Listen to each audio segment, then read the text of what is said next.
Mesdames, Messieurs, bonjour et bienvenue dans cette édition du journal. Voici le sommaire. La chanteuse Madou vient de mettre sur le marché du livre son ouvrage autobiographique « Mon parcours, un challenge perpétuel », une œuvre qui raconte son vécu depuis sa tendre enfance. Le cinéma, encore appelé le 7e art, est une grosse filière pourvoyeuse de devises et d'emplois au Bénin. Les acteurs du domaine s'évertuent à redonner au cinéma ses lettres de noblesse.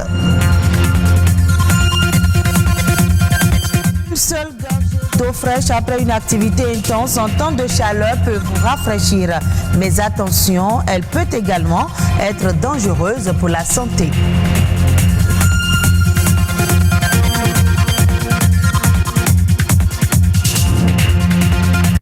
La chanteuse Madou a procédé vendredi dernier au lancement de son ouvrage autobiographique intitulé « Mon parcours, un challenge perpétuel », un roman aux allures épistolaires qui retrace sa vie depuis son enfance et qui met en exergue ses expériences, les dits, les on-dits et les non-dits, avec tout ce que cela a comporté comme défis et challenges. Daniel Sosa et Wenceslas Awaimon pour plus d'explications. Un rêve qui devient enfin réalité. À travers l'édition de cet ouvrage, Mon parcours, un challenge perpétuel, Isbat Dinadou Diarra, plus connu sous le nom de Madou la Daronne, raconte sa vie, son parcours et ses années de souffrance et de persévérance. Désormais écrivaine, elle veut partager son expérience et raconter son vécu. Depuis mon adolescence, j'écrivais. J'avais mon livre intime. Et c'est cela que j'ai transcrit, j'ai transformé en livre. C'est des vécus, mon histoire vraie, parce que personne ne peut mieux raconter mon histoire que moi-même. Ça date plus de 30 ans. Un récit autobiographique qui inspire la tolérance, la joie et la paix malgré les vicissitudes de la vie. Cet ouvrage bilingue constitue aujourd'hui une école pour la jeune génération. Je suis heureux pour ce que Madou vient de faire, sortir un roman autobiographique. Je suis particulièrement heureux parce qu'elle est dans les arts et elle est en même temps dans le livre. Elle a parlé d'elle, elle a prodigué des conseils surtout aux jeunes artistes et à tous ceux qui veulent embrasser la carrière artistique par rapport à ce qu'elle a vécu. Je trouve qu'elle a du mérite parce que ce n'est pas facile de le faire. C'est pas facile de mélanger la fiction et la réalité tout en traitant d'un sujet qui est difficile en lui-même, c'est soi-même. On dit très souvent que le moi est haïssable. Ce qu'elle vient de faire là, ça va nous permettre à nous, nouvelle génération, de s'en inspirer, de trouver des réponses déjà à certaines problématiques qui peuvent se poser. Parce que dans la vie, on doit vivre des expériences pour apprendre. À travers ces expériences, si nous, on peut trouver des solutions à certains problèmes qui sont déjà là ou qui arrivent, c'est génial. Nos talents font leur boulot. Et c'est ce que je viens de voir et je crois que je vais écrire aussi mon livre très bientôt. Et ça doit normalement servir de leçon à toutes les jeunes filles aujourd'hui qui font dans la même carrière, dans la chanson. Prix de la paix en 1996 au Bénin, Madou continue de marquer la scène internationale en résistant au temps et à l'espace. On ne dit pas tout, mais on dit l'essentiel pour ne plus permettre à d'autres de tomber dans nos pièges à nous autres. C'est un métier très noble, mais il y a trop de choses dedans. À la jeune génération, je leur demanderai toujours de rester humble, d'avoir la conviction. Quand on a un objectif, il faut se battre avec la tête pour l'obtenir, pour l'atteindre, et non autre chose. Les paroles s'envolent, mais les écrits restent. C'est ce que Madou vient de prouver à travers cette œuvre littéraire qui devient une mémoire pour la postérité. Nous parlons toujours culture, mais cette fois-ci du cinéma qui constitue aujourd'hui un vecteur important pour le développement de toute nation. Mais force est de constater que le 7e art est très peu considéré compte tenu de plusieurs facteurs. C'est la raison pour laquelle les acteurs du domaine s'évertuent à redonner au cinéma ses lettres de noblesse. Espoir Abougourin est actrice du cinéma. Elle nous parle du cinéma et de ses atouts pour le développement. Le cinéma peut contribuer au social à travers la sensibilisation. C'est-à-dire que grâce au cinéma, nous servons de courroie de transmission de messages par rapport aux populations. Nous servons de courroie de transmission de l'information. Tout le monde ne suit pas les informations aujourd'hui. Tout le monde n'est pas adapté à ce style de communication. Beaucoup parfois s'ennuient parce que je vois quelqu'un en train de présenter. Donc le moyen que le cinéma a trouvé pour sensibiliser, c'est au moyen de l'art. C'est-à-dire qu'on se dit je vais suivre un film, ça va être intéressant et tout. Et nous profitons de ce moment de distraction pour faire passer un message fort, voyons, une information. Nous avons la possibilité aujourd'hui de révolutionner le 7e art à travers notre identité, notre culture. Et c'est heureux et louable de savoir que beaucoup commencent à comprendre. Donc je peux dire que oui, si on compare avec comment on a commencé et où nous en sommes actuellement, on peut dire que oui, déjà on fait du cinéma. Je pense qu'il faut y aller parce que tout est dans le rêve et tout est dans la concrétisation de ce rêve. Si vous vous mettez à pied d'œuvre, vous actionnez la machine et que vous persévérez, vous allez y arriver et même que vous finirez par être nourri par cet art, par en vivre, ça deviendra un métier pour vous. Le jeune a tout intérêt à se lancer dans ce métier pour la simple raison que plus vite il commence, mieux c'est. Et plus il est jeune, plus il apprend et plus il s'impose. Alors oui, il faut se lancer dans le cinéma parce que par là on apprend beaucoup, par là on développe ses sens, par là on s'éveille et par là aussi on se découvre plusieurs facettes de personnalité. On améliore sa façon d'être et on apprend à être surtout humble et à travailler en équipe. Autre élément dans ce journal, vous ne le savez peut-être pas, mais étancher sa soif avec un verre d'eau bien glacée peut vous rafraîchir, mais cela est déconseillé par les médecins. La consommation d'eau fraîche aurait des effets négatifs sur l'organisme, allant jusqu'à causer des troubles sur la santé.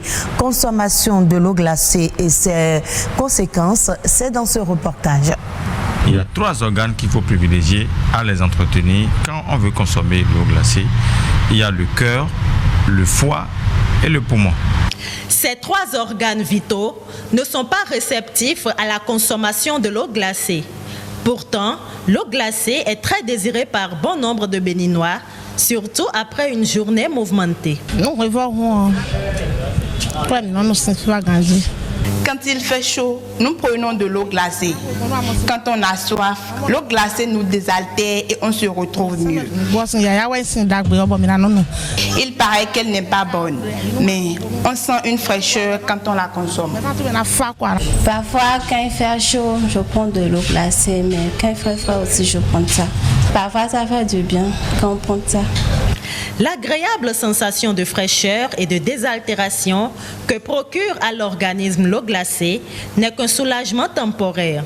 Sa température, généralement entre 6 et 12 degrés, contraste avec la température de base du corps humain qui est de 37,6 degrés. Selon les spécialistes, cet écart pourrait être un facteur ou un élément déclenchant de certaines pathologies. D'abord, celui qui prend tellement de l'eau glacée, il est exposé à l'obésité. Parce que quand on dit l'obésité, ce n'est pas le fait qu'il prend de l'eau glacée qui va lui apporter l'obésité, mais c'est parce qu'il a mangé des choses grasses et il a envie de prendre de l'eau glacée. Et quand on dit l'eau glacée, ce n'est pas seulement l'eau glacée, il y a aussi les boissons glacées. Donc, c'est consécutif, c'est alternatif. Quand il prend de l'eau glacée, il mange, il finit de manger, en même temps il prend de l'eau glacée, il sera toujours gros. Et attention, il y a ce qu'on appelle la rétention d'eau, c'est-à-dire l'eau qui se retrouve exagérément dans ton organisme. Il faut faire attention à cela parce que ça reçoit beaucoup d'énergie négative sur ce que tu manges. Et l'eau glacée à une température donnée perturbe le fonctionnement du foie et la bonne digestion aussi. Donc je vous conseillerais simplement d'aimer le chaud, de prendre de l'eau tiède ou bien du thé. Et là, vous allez maintenir votre forme et éviter certaines maladies qui tournent autour de l'obésité. Et quand il y a l'obésité, les autres maladies commencent à s'installer. 2 litres d'eau par jour, c'est la moyenne recommandée par les médecins pour hydrater son organisme. Ce liquide précieux est bénéfique pour la santé. Pour rester en bonne santé, il est préférable d'éviter de boire autant qu'on peut toute boisson glacée. bord du Bénin, les autorités gabonaises souhaitent que 100% des produits de pêche soient débarqués dans le pays de sorte que le thon pêché soit transformé au Gabon et commercialisé aussi bien localement qu'à l'extérieur du pays. Un autre round de négociations s'ouvre cette fin de mois de janvier 2021 à Libreville entre le Gabon et l'Union européenne en vue de la conclusion d'un accord de pêche après celui arrivé à échéance en 2016. La partie gabonaise prépare actuellement cette rencontre avec pour objectif la promotion de l'industrialisation de la filière pêche. Le pays envisage d'ailleurs d'augmenter le prix des licences pour ceux qui ne veulent pas débarquer le fruit de leur pêche au Gabon et abaisser les prix pour ceux qui acceptent de le faire et d'investir dans le pays. Le Gabon souhaite également que tous les bateaux qui viennent pêcher dans les eaux gabonaises battent pavillon gabonais. En Éthiopie, c'est un arbre qui a été longtemps considéré comme envahissant et nuisible. Mais récemment, les populations et les réfugiés dans le sud du pays lui ont trouvé une utilité. Le prosopis est transformé en combustible moins cher et plus efficace que le charbon traditionnel. Les explications de Nicolas Germain de France 24. Voici des arbres appelés prosopis dans le sud de l'Éthiopie. Ils sont envahissants et épineux et ils occupent des terres cultivables. Là où cet arbre pousse, les autres arbres n'arrivent pas à pousser. C'est le grand problème ici. Ses racines sont très profondes et vont très loin sur les côtés. C'est pour cela que les autres arbres n'arrivent pas à pousser. Mais des réfugiés somaliens qui vivent dans la région ont remarqué que ces arbres avaient aussi des vertus. Ils donnent du charbon qui est moins cher, produit moins de fumée et brûle plus longtemps. Les réfugiés achètent le bois aux agriculteurs et le transforment en charbon dans l'enceinte de leur camp. Par rapport à d'autres types de charbon, celui-ci est meilleur. Je l'allume à 14h et ça dure jusqu'à 19h. Je peux faire du thé, cuire un repas et réchauffer des plats. Ici, on dit que c'est une situation gagnant-gagnant. Les agriculteurs abattent ces arbres qui empêchent d'autres plantes de pousser. Les arbres produisent du charbon qui est plus écologique et ils permettent à des milliers de réfugiés dans la région de cuisiner et de se réchauffer. Vous pouvez suivre ce journal sur le www.ortb.bj. Merci à vous de nous avoir suivis.